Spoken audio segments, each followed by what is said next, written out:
Hello everyone, my name is Christine Patterson with Global Luxury Realty, and today I'm going to talk with Bob Stevens, owner and beekeeper of Winter Garden Honey Farm. And we're going to find out a little bit more about this awesome place here.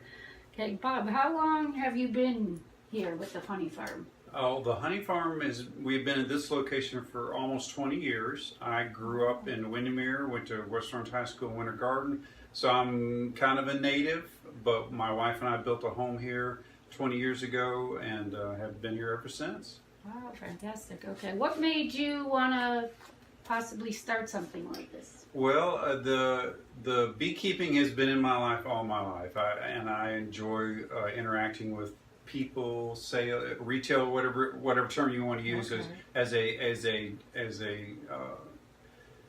a way of communicating with my neighbors, my community. We use the honey as a tool to introduce ourselves and sell our product, of course, and help pay for some of the bee activities they're kind of expensive sometimes. So, but it's a good way to meet people. I enjoy meeting people. We get so many people that just love hearing about, learning about, finding local people that grow things. It's a back to community, nature, farming persona where people say, I want to get products from my local area. Right. So we try to populate that with everybody locally: Ocoee, Windermere, Winter Garden, Gotha, all that area. So. Oh, okay. Yeah.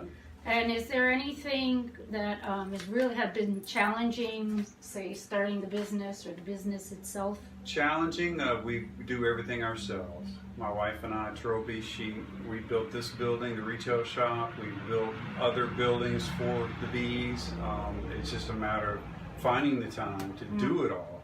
It's very time consuming, and the product is very heavy. To say the least. Honey has a density of 12 pounds per gallon versus a gallon of milk is 9 pounds, or roughly. So the weight of the product, everything is heavy. It's a tremendous strain, but I've bought some equipment in the last 12 months that will help ease that a little bit. So, oh, wow. Yeah. Okay. So it'll expedite the speed and make the lifting process easier. So. Okay. And you mentioned that this is your part-time job, so to speak. I work, my wife and I both have full-time careers, Monday through Friday. She works more hours than I do, and I work 50 hours a week. Wow. That's 6, I usually get to the office at 6 a.m., between 6 and 7 a.m. at my Monday through Friday, and leave 4:30 to 5 o'clock, and then get home, and then you can just do the math there. I don't know how whatever you do way it. you want to do it. Wow, that's amazing. So that's been a challenge probably in itself. That is. Weekends, a lot of weekends, and a lot of evenings and mornings are very busy. Mornings could start at 2 a.m. Wow. Work 3 or 4 hours before going to the regular job. And then evenings work until maybe dinner, late dinner time, 7:30, get home, work for 2 hours, like I say, and then have dinner and watch a little TV, and then pretty much pass out. Wow. Yeah. So what is one thing that maybe you could say your customers really love about you? I think they love the connection. They say, when it says Winter Garden Honey Farm, I can connect because I'm in Winter Garden, I'm in the West Orange County area. I can connect with those people. We try to stay local. There's temptations for us to, or at least other people have said, why don't you carry this kind of honey? There are other honeys in Florida, but the distances are too far for me to look at you in the eye and say, this is local honey. So we stick to the 3 main, orange blossom, palmetto, and Brazilian sweet pepper honeys, which are the 3 main honeys for us in this area. There are other areas that have other honeys that are more popular and people would like to have them, but to stay true to our roots and our local connection, we only produce what's available locally. So that I can look at you and say, this is local honey from a local farmer. I don't want to say I drove 200 miles to get something you have no idea. You've only heard about it. Wow. Okay, so that's why that was my next question. What is the So varieties? we have 3 floral sources. They're not flavors. A lot of people like to use that term. I interpret flavors as we've added something to it. Okay. The floral sources is the orange blossom is a tree, so to speak. You should be familiar with that. Yes, that one I've heard of. Palmetto is a low shrub Okay. under pine trees and oaks, and we actually have some on our property. And Brazilian sweet pepper is an invasive plant from Brazil that was brought over about 100 years ago. It's a two-sided sword. It's bad as an invasive plant, but it's good as also as a honey plant. So it's kind of a devil's, quarry there, because you're gathering from a plant that they're trying to eradicate, but in the meantime, I'm just trying to collect a little honey. So it's good and bad. But Brazil, palmetto is the only native plant that is from our honey source. Orange blossom is from Asia. Palmetto is the only native plant that was exported all over the world as a delicacy before orange blossom became commercially cultivated in the late 1800s, which in turn is Florida. Right. And then Brazilian pepper came over about 100 years ago as an ornamental shrub, and it's turned into a chaotic nightmare for the east and west coast of Florida. But again, they're working on it, but it's I think it's going to be a battle. So. Oh, okay. Because I always thought orange blossom, you think local. Maybe you do. The orange part. Yep. A little bit more in the older days. 50 years ago was the more prominent here locally. We have to travel a little farther south, like 25 to 45 miles south of here on Highway 27 to get enough orange trees that'll produce honey in enough density for the bees to collect. The brush has to be dense. A lot of people say, well, I have an orange tree in my backyard. Well, if you have another couple thousand of those, maybe, but not one single tree. It won't produce a crop. It'll benefit the bees and the butterflies and all that, but it won't produce an excess crop for me to harvest.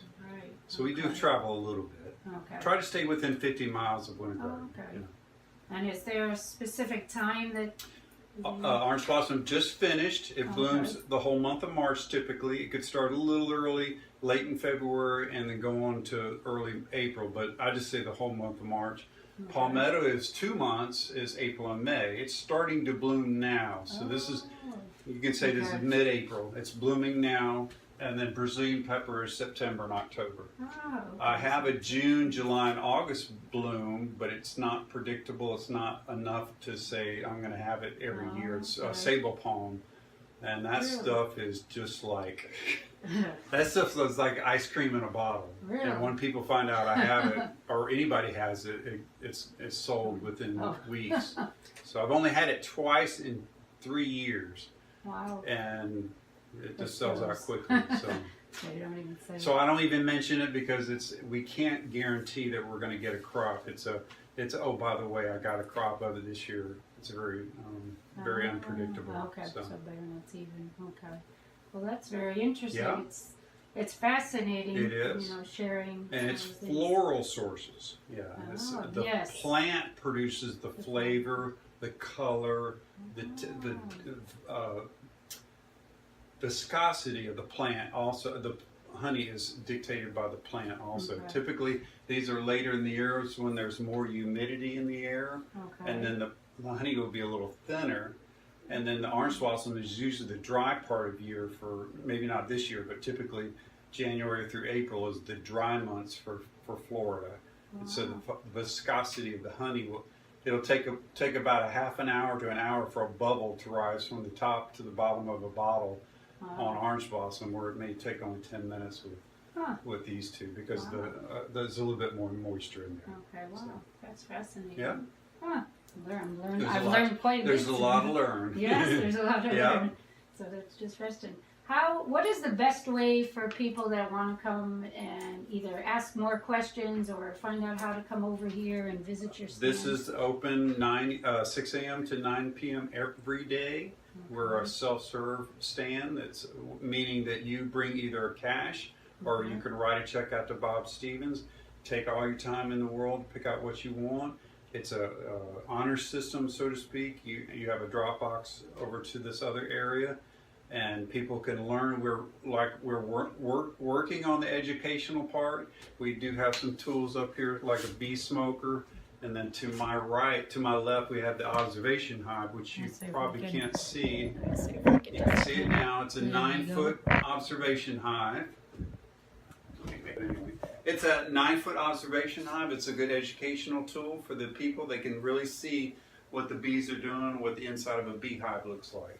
Wow. It's probably one of the largest ones that I've ever seen. Now, I'm not saying it's the only one, but it's a very large one.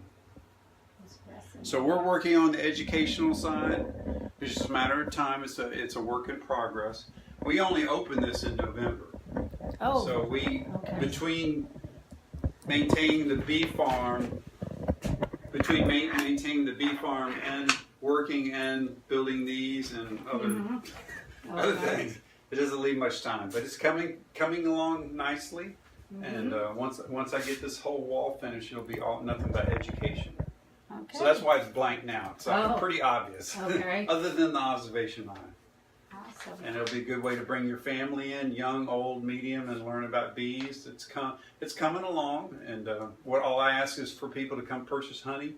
That helps us fund the way to build the education side. So we finished with the retail side. We just finished the education side. Okay. So people can find you on Facebook? Yes, ma'am. Winter Garden Honey Farm. Of course, we have a website also. It's WG Honey. The letters W, the letter G, and the word honey.com. Okay. We have a street address. It's 9816 Tower Pine Drive, Winter Garden, Florida. Okay. We're between the Stony Brook area and the Hamlin area on 545 or Highway Avalon Road. Okay. We're easy to find. It's well lit, very safe. Lights come on when you walk in.